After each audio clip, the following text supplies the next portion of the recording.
But I have a challenge for you as the AI expert. If I wanted to make $500 in the next 24 hours with AI, could I? Absolutely, you can. Well, today I'm here with Brittany Long, the founder of AI to 100K. That should give you a bit of a hint right there. And Brittany is not only an expert in AI, and I know that sounds a little silly, like how long has AI been around? I think it launched at the end of 2021, right? Maybe even less, maybe 2022. Yeah. But she is legit an expert.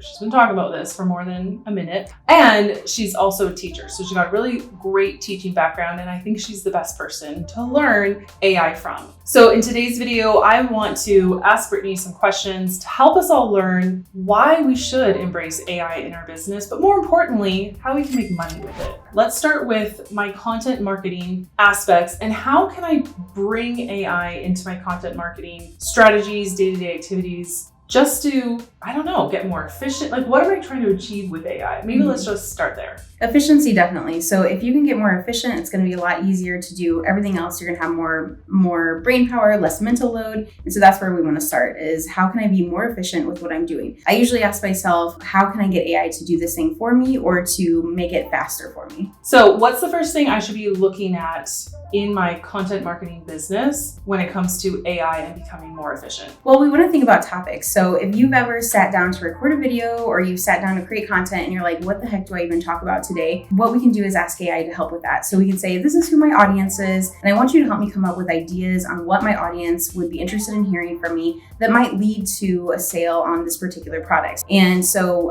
we put in information about our audience, information about your brand, and then any kind of styling information, like we say this, we don't say this. And when you say AI, are you speaking about a specific tool? I use ChatGPT or Claude, usually ChatGPT because there's a lot more I can do with it. But if it's acting up, which it sometimes does, then I go to Claude. I always tell people to start there. And then once you feel like you have a good handle on that, you can go on to some other ones. One of my favorite ones is Minvo to help with cutting up videos. So that is one of the ones I use every day. But you learn ChatGPT or Claude first. And then once you feel comfortable with that, move on to the next one. All right. And one more thing, I've seen you give a presentation where almost every image in the presentation was using an image created by AI. How the heck did you make all those AI images with your face? Like it looked like you were using one of those AI apps. Yeah, so I was using Midjourney to create the image. And right now, Midjourney, when you go into it, it's on Discord and it's a little bit funky, especially if you're not used to Discord. It might be a little bit overwhelming, but soon they're going to be coming out with another version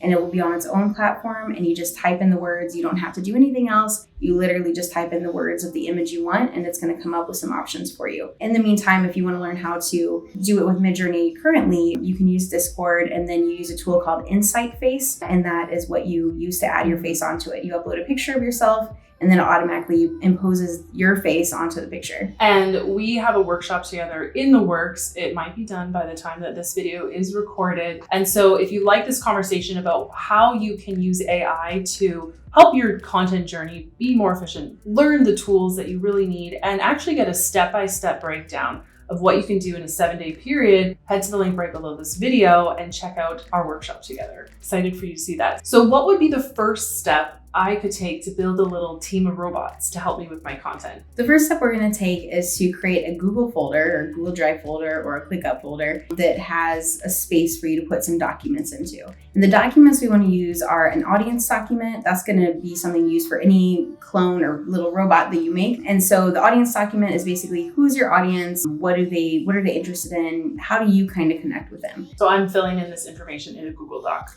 Yeah, and if you're like, I don't even really know how to define my audience right now, sometimes we're like really close to it and it's hard to do that.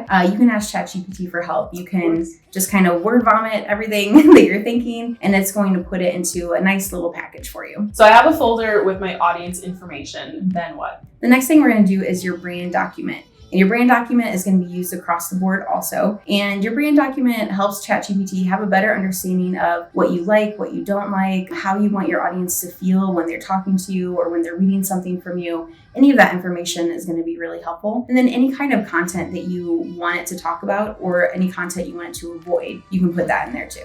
I'm putting these documents in the folder. Then what? Next, we're going to get an example document.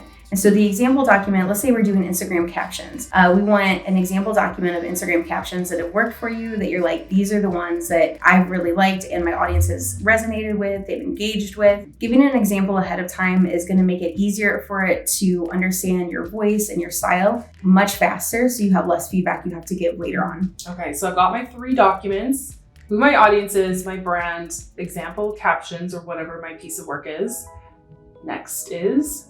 Now we're going to actually start building your little clone. And so we can do it as a chat or a GPT. Today we're just going to talk about doing it as a chat because everybody can do that. There's a difference between a chat and a GPT. Both of them are in ChatGPT, but a GPT is something only people that have the paid version can use, and it remembers more than a chat does. So instead of having to put that information in again and again, you have it in like a little knowledge base that it just pulls from every time without you having to ask it to pull it from. So if I have the paid version, I can give GPT all this information once and it would remember it. Yep, that's correct. Okay, so is that what I do next? So I wouldn't recommend that right now. The only reason is because GPTs are pretty new and they're a little bit glitchy right now. And so it's a little frustrating for people to go in and it not work sometimes. So for right now, probably for the next 6 months, I would start a chat instead. So I've basically created my resources in a folder. Now I'm going to ChatGPT, the free or paid version, opening up a chat, and then this is me creating my little mini Elise,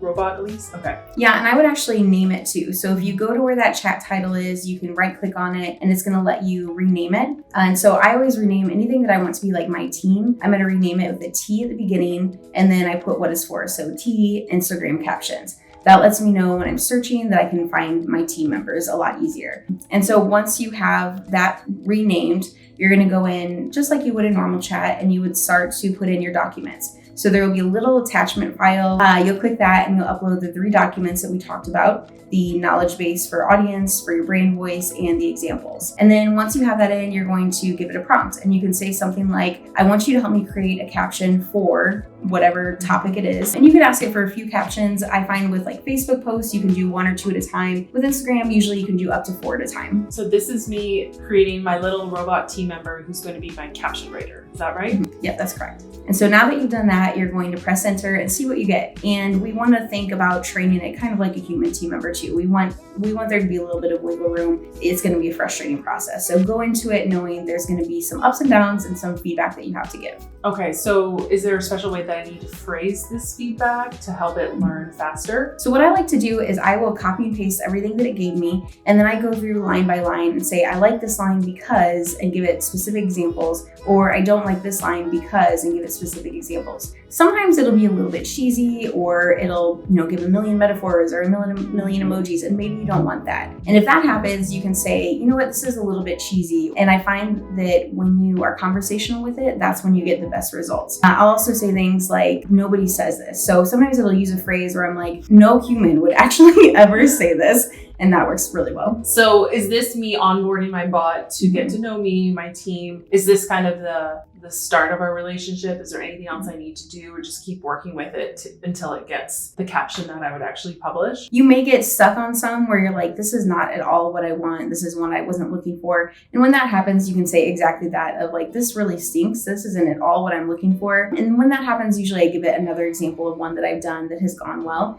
Or I'll say, refer back to the knowledge base and have it kind of think about that again. And then would I just repeat this for my email bot, my YouTube scripting bot? Is that essentially how I'm building out my content team? Yeah, that's exactly right. There's going to be a few adjustments for a blogger bot, for example. You're going to want to put in, the keywords and phrases that you want it to be looking for, be adding in. For an email one, you want to have examples of subject lines, examples of calls to action. So the examples look a little bit different based on the kind of, chat that you're using, but otherwise that's exactly right. Let's say I wanted to rally the bots together and make my next $500 solely from their work that they're going to help me do. What do I do next? So what I would do next is I would go into the bots and I would say, or I would actually just start a new chat first, and I would say, okay, I want to make $500 in the next 24 hours. What do you recommend? Here's my audience. Here's what I've done so far. What can we do next? You can say that to AI and it'll actually help me? Oh yeah, absolutely. One thing I really like about it is it can tell me if I say, okay, you gave me this idea, but I really don't want to do that. Maybe it's saying, do a workshop, and you're like, I hate workshops. You could say, you know what, I hate workshops, give me 10 new ideas. But even if you take none of the ideas that we shared today on how to make an extra 500, you can go into ChatGPT and ask it to create something custom for you on your specific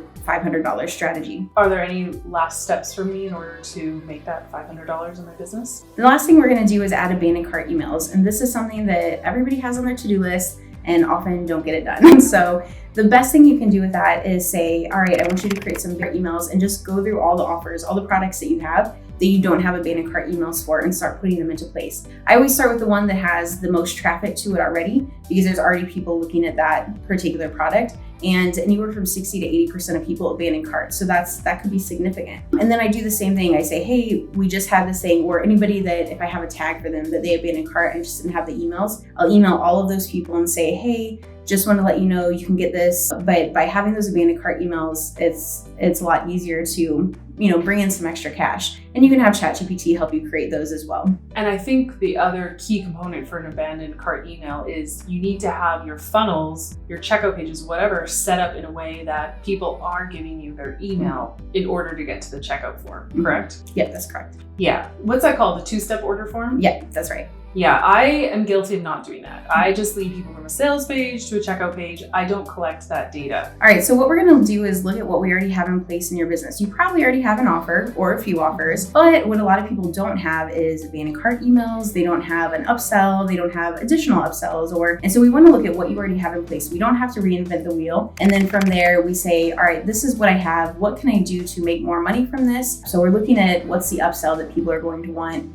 after they've done this. That's the first thing. Sorry, are we asking ChatGPT or an AI tool to give us that answer of what the upsell is? It's giving us ideas based on the audience we talked about, based on the offer that we already have. It's going to give us upsells from there. So we're looking at what's the problem that's already been solved from the offer we have, and then what's the next immediate problem that they're going to have after they buy that. How are we giving them this information? Are we dropping a link and ChatGPT is just assessing our current offer? So if you have your information already in a document, you can upload that document like an audience document. And then sometimes ChatGPT will read your links. Sometimes it won't. And so when it doesn't read your link, you can just copy and paste the text from your sales page and put it either in a document or just put it straight in the chat. So after you have the idea for the upsell, you can have it help you create it. And what I like to do with that is I'll have it say, okay, I want you to give me some ideas for the upsell. It'll do that. And then I say, now create an outline. So it's going to create the outline for me. And then I'm going to record my thoughts on the outline. And I do this because I want to make sure it's coming from me and my brain and not just like random ChatGPT. And then from there, I take the transcript and I have it actually create the lead magnet after that.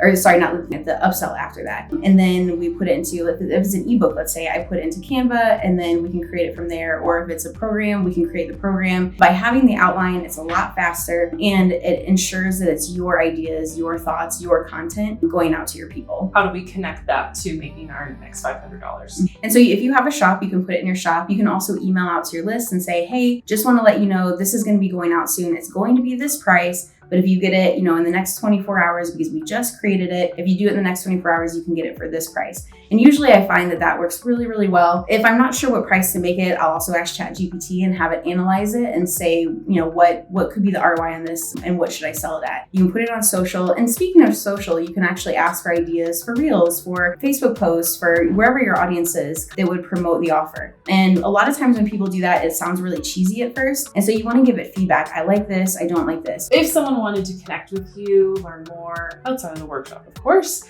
where can they find you? On Instagram, Impact Driven AI. Wonderful. Thanks so much. Brittany Long, everybody.